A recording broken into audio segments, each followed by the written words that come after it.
તમે સાહેબ થઈ જાઓ। ઘણા લોકો કલ્પેશ પટેલને હારેલો જોવા માટે જાતના ષડયંત્ર કરે છે, પરંતુ એ લોકોને કહેવા માંગુ છું, તમારા એ હલકા અને સસ્તા સપનાઓને તોડીને આખી બાજી પલટવાની તાકાત આ કલ્પેશ પટેલ રાખે છે। ખૂબ દુઃખની વાત કરવી છે કે આપણા દેશના રાષ્ટ્રપતિ બી આપણા આદિવાસી છે ને, રાષ્ટ્રપતિથી કોઈ મોટું પદ છે નહીં ને। ફોરેસ્ટ બિલ પર એક શબ્દ ના બોલ્યા, આપણી બેન દીકરીઓને મણિપુરમાં નગ્ન ફરવામાં આવી ત્યારે કઈ નહીં બોલી શકતા હોય, એક રાષ્ટ્રપતિ કઈ નહીં બોલી શકતા હોય તો આપણી હાલત શું છે જરા વિચારો।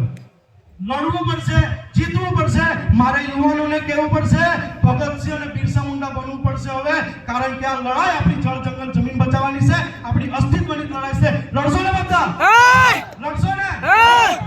વહીવટી તંત્રને કહેવા માંગુ છું, સત્તામાં બેઠેલ અધિકારીઓ, સત્તામાં બેઠેલ રાજકારણીઓના હિસાબે આદિવાસી સમાજને હેરાન કરવાનું બંધ કરજો। સત્તા કોઈની કાયમ ટકેલી રહેતી નથી, અમે બી સત્તામાં આવીશું, અમારા માણસો બી આવશે। જે દિવસ અમે સત્તામાં બેઠા હશો ને ત્યાંથી બી શોધીને લાવીશું। વાત કહેવાય એવું ધરમપુરમાં અનેક લડાઈઓ લડ્યા છે, ભારતમાલા હોય, નેશનલ છપ્પન હોય, વેદાંતા હોય, તમામમાં સરકારને ઘૂંટણે પાડી છે।